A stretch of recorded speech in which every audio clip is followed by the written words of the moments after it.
Welcome to another episode of China Update, where I provide you with the most up-to-date political, economic, and geostrategic analysis on the world's number 2 economy. My name is Tony. Let's jump in. Okay, happy Tuesday, everybody. Today's episode is a big episode. We have a lot to cover. It was a lot of work putting this together. It was very interesting, and I think anyone who is interested in how China is interacting with the world and what its future plans are will find a lot of value in this episode. I hope you enjoy the episode and do get that value, and if that is the case, please don't forget to hit that like button. Today kicks off China's third Belt and Road Forum in Beijing.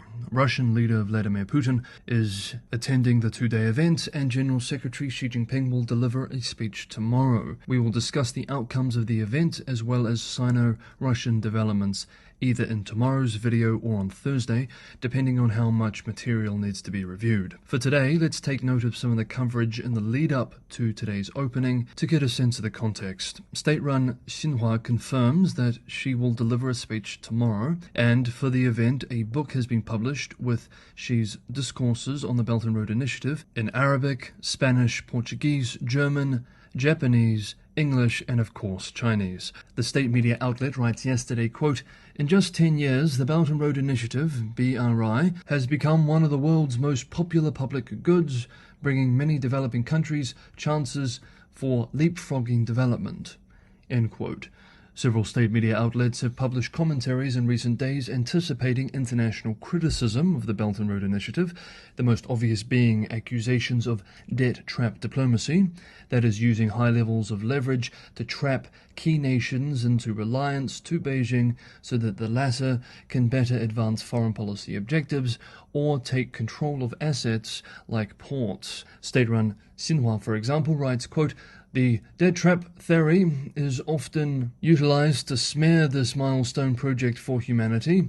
However, it is baseless and simply wrong to attribute debt problems of developing countries to the Belt and Road Initiative. No participating country has fallen into a debt crisis as a result of BRI cooperation. Rather than creating a debt trap, the BRI actually helps to alleviate poverty. Slander and fear-mongering by some in the West are consequences of sour grapes they have tasted as a result of the BRI on their vested economic and geopolitical interests and their traditional financial dominance in Belt and Road partner countries." End quote. Of course, some of these points are vulnerable to refutations. Zambia, for example, went into default during the pandemic in late 2020. China is the nation's largest creditor. Ethiopia, Sri Lanka, and Pakistan have also fallen into debt crises since then. Some state media commentaries have been more on the offensive than on the defensive too. For example, in a piece called "As US Fans the Flames of War, China Exports Peace and Development with BRI," state-run Global Times writes, quote, "China does not have the historical burden of Western colonist powers' expansion. China remains impartial, refrains from fueling the fire, maintains neutrality, and strives for peace. It encourages conflicting parties to escape the cycle of confrontation and conflict. This stance aligns with China's choice and is consistent with the universal concept of human rights."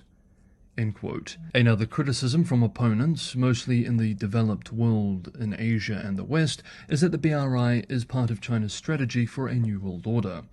This commentary published in Japan-based Nikkei Asia this week articulates this concern. Quote, "This move to advance the BRI is a prerequisite for Beijing to transition to the next steps in its global strategy to introduce Chinese norms and values to the world. In this line of thinking, connectivity is meaningless without real shared norms and values about global governance. The Global Development Initiative, Global Security Initiative, and Global Civilization Initiative that she has unrolled in succession over the past 2 years are not meant to replace the BRI, but rather are additional pieces of the same blueprint. Each is being moved into place to direct core elements of the global system toward the fulfillment of the China dream." End quote. And in Singapore, quote, "She will invite his best friends and have all these people come together to celebrate. It's a clear message that China is trying to have its own allies while challenging the US-led world order." End quote. There is also the more pragmatic observation from some that the BRI is expensive for Beijing and is slowing down. Indeed, China's overall activity in BRI countries is down about 40% from its peak in 2018 as its economy slows, falling from 120 billion to just 72 billion last year. According to a study by the Green Finance and Development Center at Shanghai-based Fudan University, the average BRI investment deal decreased by 48% from its 2018 peak to about $392 million in the first half of this year. However, it would be premature to say that the Belt and Road Initiative is in acute decline or out for the count. Popular China blog with contributors from around the world, Panda Paw Dragon Claw, this week published a commentary reviewing the first Belt and Road White Paper, which Beijing published last week, and which we ourselves briefly examined at the time. Quote, indicating the initiative's future development, interestingly, the White Paper displays relatively little emphasis on downscaling the ambition of the Belt and Road Initiative, in contrast to discussions over the last few years on refocusing towards small and beautiful BRI projects. In short, while big-ticket BRI infrastructure deals have been on the wane over the last few years, Beijing is by no means stepping back from the BRI. It has been viewed as a success in terms of infrastructure, connectivity, trade, and more. Moreover, Beijing's vision for the next 10 years is further expansion on all these fronts. End quote. Next up, we continue to follow Beijing's evolving reaction to the Israeli-Palestine conflict specifically and its Middle East policy generally. Hey everyone, it's just me making China Update every day. It's a pleasure to put together, but I rely primarily on the audience to keep going. Liking this episode and sharing with people who you think would also get some value from it is one of the best ways to help the channel continue going. The channel also primarily relies on subscriber support to remain sustainable financially, so for anyone who can go the extra mile and provide this additional support, Patreon and Buy Me a Coffee links are in the description below. Thank you so much everybody for the ongoing support to help me continue making this every day open and free for all. Next up, in a phone call with the Saudi Arabian Foreign Minister, China's top diplomat Wang Yi has indicated China's further pulling away from Israel and towards that of Palestine and the Arab world generally, expressing, quote, Israel's actions have gone beyond self-defense and it should heed the call of the international community and the Secretary-General of the United Nations to stop its collective punishment of the people in Gaza. End quote. He added, quote, China believes that the historic injustices against Palestine have lasted for more than half a century and cannot go on.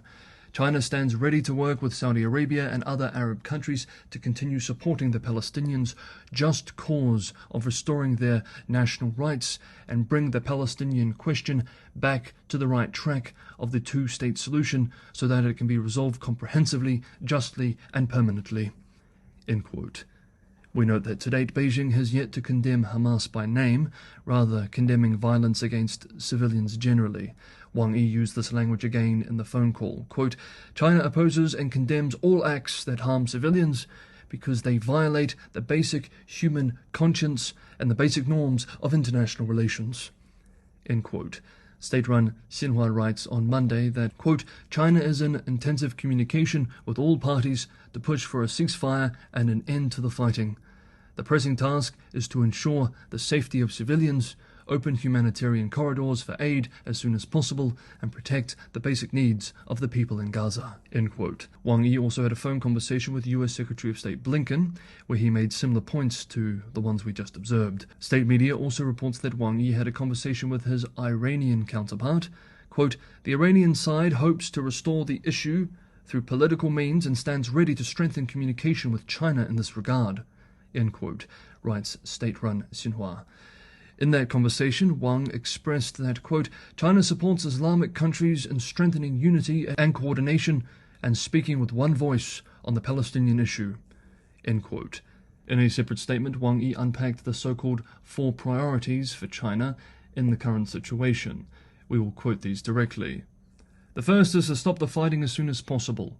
Second is the imperative to observe the international humanitarian law, make every effort to ensure the safety of civilians. Third, relevant countries should stay calm and exercise restraint.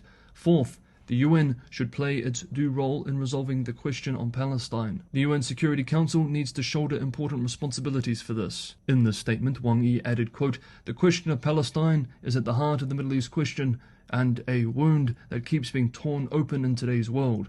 The root cause of this question lies in the long delay in realizing the dream of an independent state of Palestine and the failure to redress the historic injustice suffered by the Palestinian people. Israel has the right to statehood, so does Palestine." End quote. Much like its de facto support of Russia in the Ukraine war, China's words and actions have not been lost on Israel and her allies.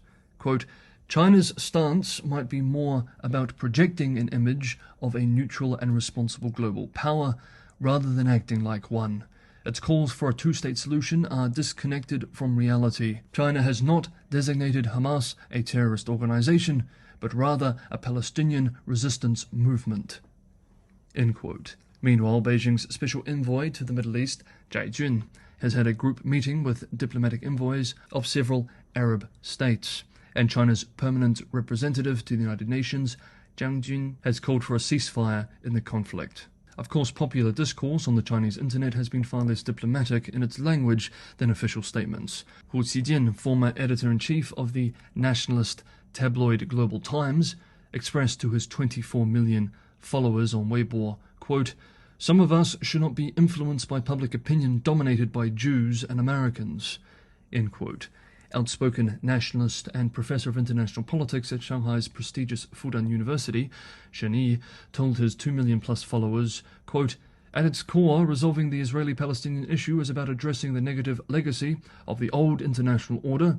This is essentially the results of the international order led by Western countries, from Britain to the United States, starting from the 19th century or even earlier and continuing to shape it to this day." End quote. But how are Chinese academics debating this conflict and China's Middle East policy? Well, yesterday, Monday, the China Med Project, a research platform analyzing the deepening interconnections between China and countries of the wider Mediterranean region and their potential impact on regional and global dynamics, published a special issue of its China Med Observer, which analyzed the Chinese debate surrounding the recent outbreak of violence following Hamas's attack on Israel. The piece concludes, quote, "The Chinese debate on the recent re-eruption of the Israeli-Palestinian conflict has been very dynamic, with different opinions regarding its potential outcomes, root causes, and whether it could escalate into a larger-scale war. Chinese experts hold different points of view concerning the impact of recent geopolitical developments and deeply rooted historical sources of tensions. Yet they all agree that the recent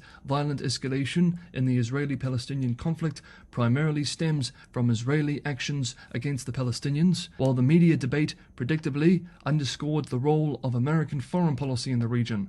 Chinese commentators were surprisingly quite ambivalent regarding Iran's involvement. Furthermore, Chinese scholars now believe that the future of Middle Eastern politics is uncertain, in particular because Hamas's attack has successfully disrupted the ongoing talks between Tel Aviv and Riyadh. Nevertheless, some experts are confident that the process of Israeli-Arab normalization will eventually get back on track in the future." End quote. Here is an example of some of this Chinese academic discourse. Quote, "I believe the reaction of the Biden administration to the US is primarily focused on the upcoming elections. The influence of the Jewish group in US elections is well known, and Israel has always been the US's top priority to protect in the Middle East, so Israel's security is undoubtedly their primary concern. However, on the other hand, not wanting further chaos in the Middle East is also a fundamental policy of the United States. After all, the current strategic focus of the US is the great power competition in the Asia-Pacific region." End quote. And finally, it is worth reminding ourselves that China doesn't really have a strong historical, religious, or ideological interest in the Middle East. Its main considerations are essentially geopolitical and economic. Quote, "China has an interest in regional peace to avoid disrupting energy markets, and a decent relationship with both Israel and major Arab states. Although Chinese social media voices have made their Israel-Hamas war part of a wider anti-American discourse, in practice the Chinese government is unlikely to respond to these voices as it does not reflect any geopolitical interest to do so." End quote. And, quote, "What matters to China are the interests of China, and the most important thing for Beijing is the relationship with the United States. and the way in which China could weaken the United States and the image of the United States. They will try to portray the US as the factor of instability and China as a factor of peace. China's goal is to present itself to the developing nations as an alternative and as a more attractive alternative. End quote. Okay, that is today's episode of China Update. Thank you so much, everybody, for watching. Have a good Tuesday, and I will see you all tomorrow.